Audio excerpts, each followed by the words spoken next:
Hello and welcome to Shikara Academy's UPSC Mains PYQ series. In this series, we are discussing all the UPSC Mains questions asked in the past few years.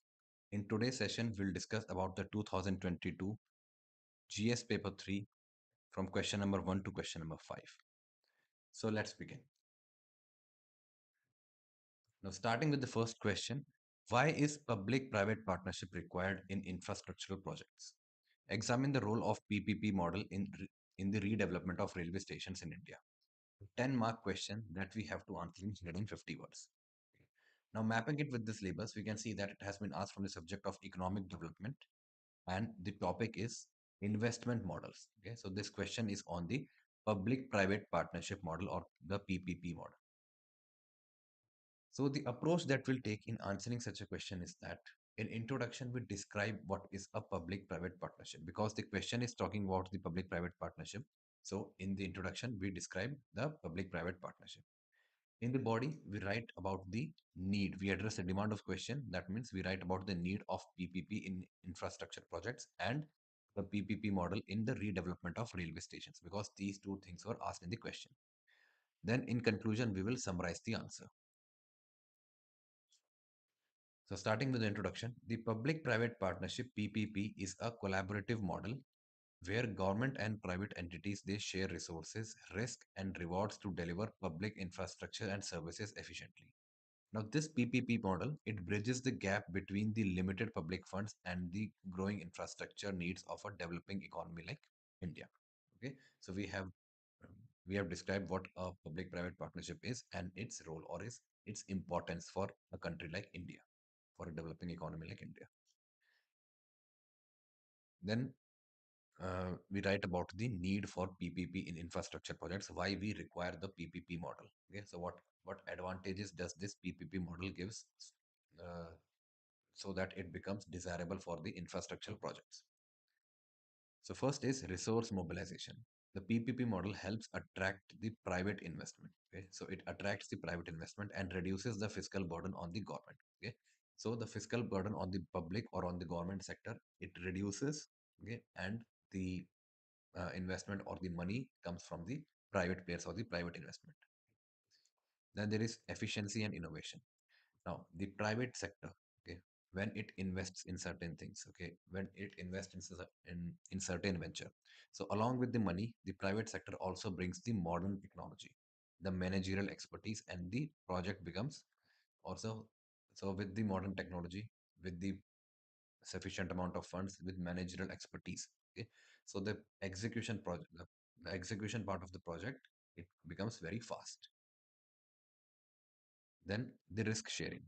The PPP model distributes the financial as well as the operational risk between the public sector as well as the private sector. Okay? So both the public as well as the private players, okay, they the entire risks associated with finances, associated with operations, they are shared. Okay, so no 100% of share or 100% of risk does not fall on either of the entity. Then is the quality of service. So the PPP model ensures the better maintenance and customer-oriented service delivery because the private players are involved and they are managing the day-to-day affairs of the infrastructure project.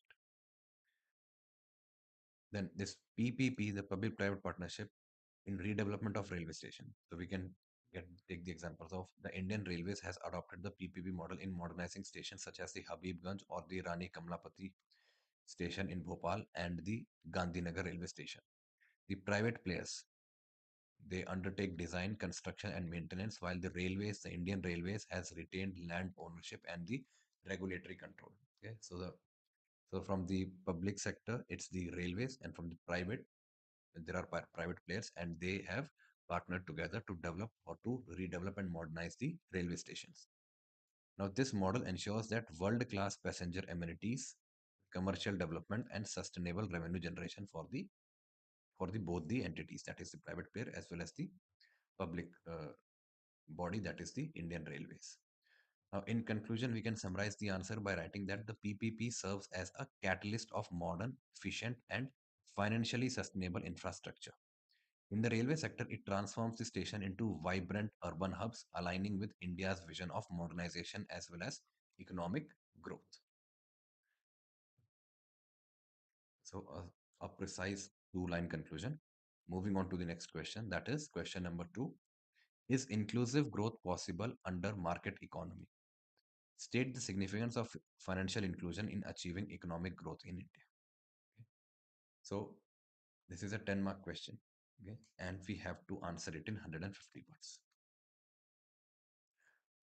Now, this has also been asked from the subject of economic development, and the topic is mainly the inclusive growth. The topic is mainly inclusive growth and the issues arising out of it. Now, if the question is based on the concept of economic growth or the inclusive growth, the inclusive economic growth, so we'll describe inclusive growth in the introduction. Okay, so we'll begin writing our answer with the introduction and write about the inclusive growth. In body, we write about inclusive growth under market economy because we have to address the demand of the question. And the second thing is that we have to write about the significance of financial inclusion. Okay, so these two were asked. So in the body, two parts. In the two parts of the body, we'll write about the inclusive growth under market economy as well as significance of the financial inclusion. Then in conclusion, we will be summarizing the answer. So starting with the introduction, the inclusive growth refers to economic growth that creates opportunities for all sections of society and ensures equitable access to benefits. A market economy, okay, is the one which promotes competition and innovation, but inclusivity requires supportive state intervention. Okay, so we have described what is inclusive growth. That's an economic growth that creates opportunities for all the sections of society. That is sabka saath, sabka vikas. Okay, everybody should come together and they should contribute for the economic development. And the economic development, the benefit of economic development should be on the all the sections of the society. So the economic benefits should be enjoyed by all the sections of the society. Okay, and the benefits the should be distributed or there should be an equitable access to the benefits. Now, this the market economy, because we need to discuss about the inclusive growth in a market economy. So, a market economy is one which promotes competition and innovation. Okay, and but for inclusivity, the competition apart from competition and innovation, it requires one further thing, that is the state or that is the government's intervention, the state's intervention or the government's intervention, because in the era of competition and innovation, we have seen that the inclusive growth it sometimes lags behind. So inclusive growth under market economy, that is possible with regulation. So we have to discuss whether it is possible or not. So it is possible with regulation. So while the market forces drive efficiency, the government policies are essential to correct the inequalities through taxation, subsidies, and welfare programs. Okay, so the market economy, the market forces like the demand and supply, so they drive the overall efficiency, or the market competition, they drive the efficiency, but the government policies are essentials to ensure that the inequality is not increasing. Okay, in order to keep a check on the rising inequality, government policies or government interaction is intervention is required. Okay, and this can be achieved either through taxation, okay, measures like taxation, through subsidies, or the welfare programs which the government or the state runs. Then is the public investment. Investment in education, health, and skill development, that is the overall human resource development, helps these marginalized groups to participate in the market economy. So we have to ensure that the human resources potential, okay, the human resources of the country, they are improving, okay, by providing them with education, by health facilities, and by skill development, by enhancing their skills. Okay, so these marginalized groups, which are sometimes left behind in the economic race or in the economic growth, okay, so they can benefit from that. Then there are social safety nets. So schemes like MG Narega and PM Kisan ensures a minimum livelihood security. Okay, the MG Narega and PM Kisan, they ensure a minimum livelihood security, minimal monetary security, okay, and which supports the inclusive outcomes. Okay, so all the farmers, okay, they are getting benefits under the PM Kisan. All the rural workers, they are getting benefit under MG Narega. So these two schemes, okay, or these two schemes, they provide uh, an inclusive social safety net. Then the significance of financial inclusion. Okay, so financial inclusion, the first significance is the access to credit. Okay, so if the the janta or the public, okay, it has access to the financial instruments or the financial resources. Okay, it has instrument to the financial services. Okay, access to the financial services, that means it can ensure the access to credit. So the financial inclusion expands opportunities for the smaller entrepreneurs and farmers to invest and grow. Second is savings and insurance. Okay, so the financial inclusion promotes the financial stability and reduces the vulnerability to shocks such as the floods or droughts or any of the climate related weather impacts. Then the empowerment, especially of women and rural population. Okay, so financial inclusion has bring in empowerment for women and rural population through initiatives like the Jan Dhan Yojana, the UPI, and the PM Mudra Yojana, and also the direct benefit transfer, okay, of the amount in the bank accounts of women or in the bank accounts of other beneficiaries was also possible because of this financial inclusion. Then is the economic multiplier. Now, the financial inclusion increases consumption, investment, and overall GDP growth in the country because of the economic multiplier effect, because of the multiplier effect. Now, in conclusion, we can summarize the answer by writing the inclusive growth is achievable within a market economy. Okay, so it is achievable. We'll have to show the positive side of the market economy when supported by a proactive policies ensuring financial inclusion, social justice, and equal access to opportunities, which make the growth both sustainable as well as equitable. Okay?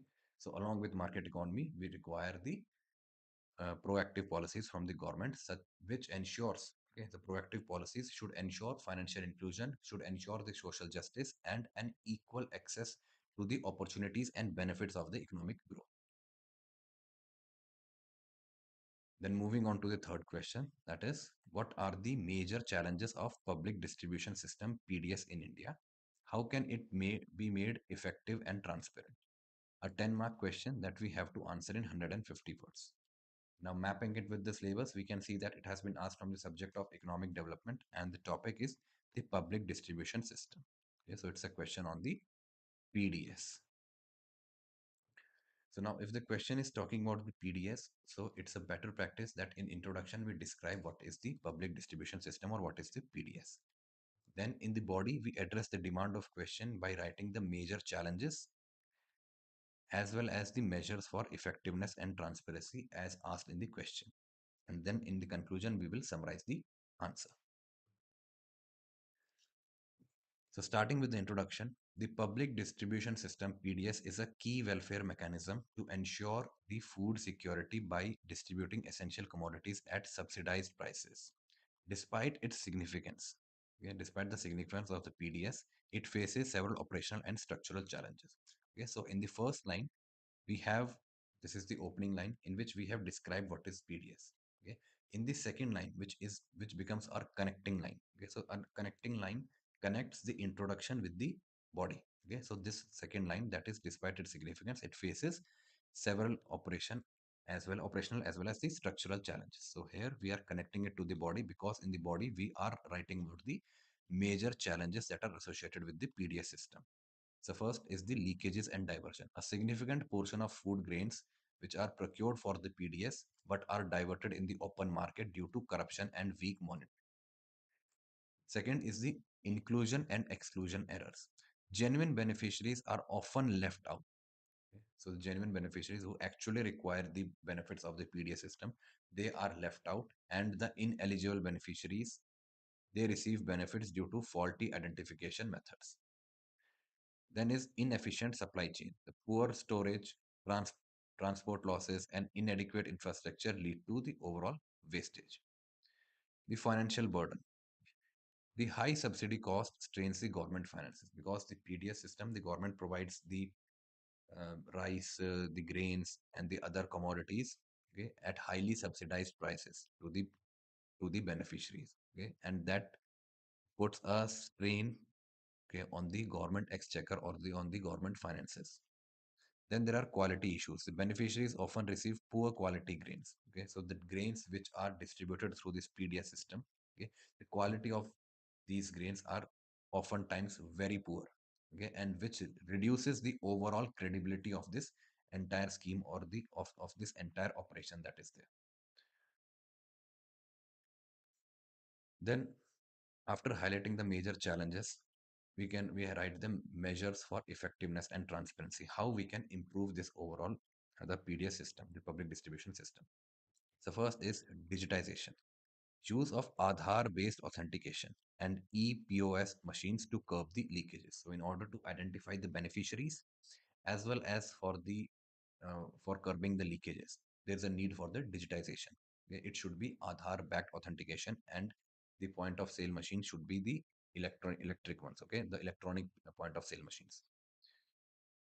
Then the end-to-end computerization for the real-time tracking of the stock movement. Okay, and this will also allow the leakages or the diversion of the food grains into the open market. Okay, if we are able to keep a track, okay, keep a real-time track of the entire movement of the stock. Then the other reforms, introduction of the direct benefit transfer and one nation, one ration card for portability and accountability.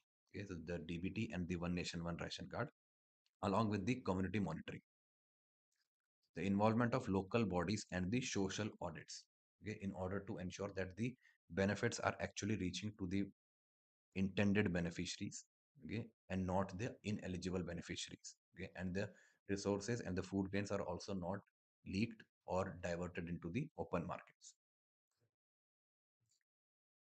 Then in conclusion, we can summarize the answer, okay, because we have already written about the measures, okay, or the recommendations. So in conclusion, we can simply write transparent, technology driven and beneficiary focused PDS. Okay. So this is the way forward. It can ensure food security while reducing corruption and inefficiency, fulfilling the goal of inclusive welfare. Okay, just a line concluding the entire answer. Then moving on to question number 4. Elaborate the scope and significance of food processing industry in India. A direct question of 10 marks that we have to answer in 150 words.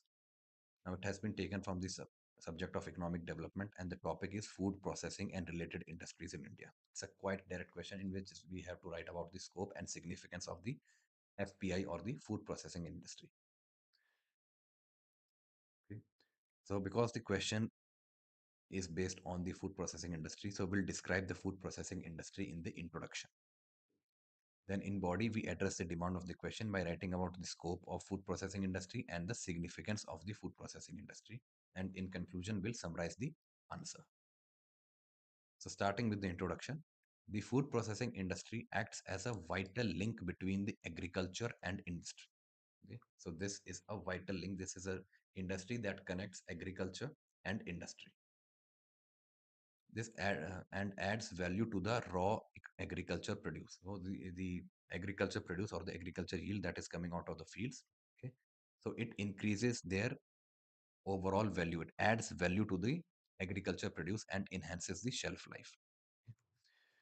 The FPI, the food processing industry, also plays a crucial role in India's goal of achieving the nutritional security, rural employment, as well as export growth. So it is such an economy, it's such a industry, okay, which can benefit in achieving the nutritional security, the providing employment to the rural youth, okay, as well as producing enough edible or the processed materials that we can export, and can also, because if we export something, there are and current account deficit will then come down, and the balance of payment crisis, the balance of payment will also improve.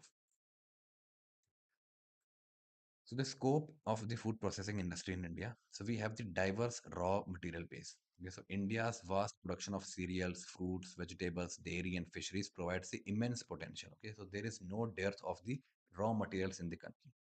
Okay, be it the cereals, fruits, vegetables, dairy, fisheries, or anything we talk about. Okay, we produce them. Okay, we have the agriculture. We have the ability to agriculturally produce it. Then expanding domestic market, the rising incomes. Okay, urbanization and changing lifestyles have increased the demand for the processed food. Okay, so over past 20 30 years, okay, after the LPG reforms, when the dispensable or the disposable income of the people, of the citizens, have risen in the country, okay, with rapid urbanization and also the lifestyle changes that the people are undergoing, okay, so the demand of the overall processed food has increased. Then is the export potential. India can become a global food processing hub with products like ready to eat foods, beverages, and spices. So it has immense export potential. Then are the government initiatives. So schemes such as the Pradhan Mantri Kisan Sampada Yojana, the mega food parks, and the production linked incentive, or the PLI, for food processing support the infrastructure as well as the investment. Okay, so these four things, that is availability of the raw material, the domestic market, the export potential, as well as the government initiatives, that these point towards the scope of the food processing industry in India. Then the significance. Okay, what are the benefits of this industry? First is value addition and waste reduction. Okay. It minimizes the post-harvest losses and increases the farmer's income. So farmer's income increases, the harvest losses comes down. Then there is employment generation, particularly in the semi-urban as well as the rural area. So it creates the rural and the semi-urban jobs, especially for women. Okay, so in the food processing industry, women are an important human resource. Then there is boost to GDP as well as exports. It strengthens India's manufacturing base, as well as it is involved in, if we are exporting the stuff, we get the foreign exchange earnings. Okay, so that improves our current account deficit and overall balance of payment. So in conclusion, we can write the food processing industry holds transformative potential for India's economy, enhancing agriculture profitability, ensuring food security, and driving inclusive, sustainable growth. Yeah. So moving on to the last question, that is question number fifth. The increasing in life expectancy in the country has led to newer health challenges in the community. Now, this is a statement, just a question, just a statement given in the question. Okay, nothing has been asked till now. But now they're asking about what are those challenges and what steps need to be taken to meet them. Okay, a 10-mark question that we have to answer in 150 words. Now, indirectly saying that this question can be considered to be asked from the subject of science and technology, okay, and about the developments and their applications or effects in everyday life. Now, because the question is asking about the life expectancy, so it's better to describe the life expectancy in the introduction of the body. And in the introduction in body, write about the major health challenges and the steps to address these challenges. Then we can write a conclusion with a forward-looking, in a forward-looking language, or in providing a, or we can provide a way forward.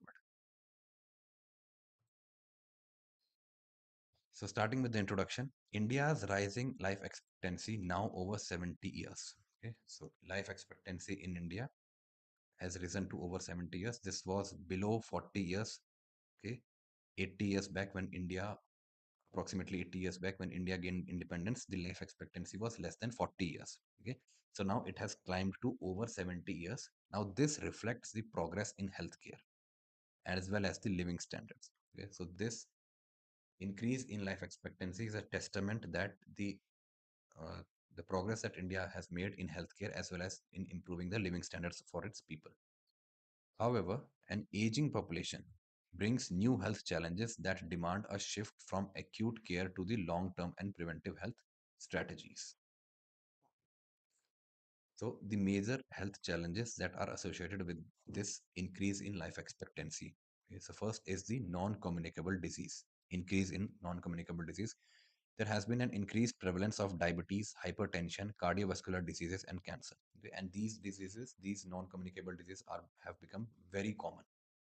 Second is the geriatric health issues, that is higher cases of dementia, osteoporosis, and mobility disorders among the elderly people.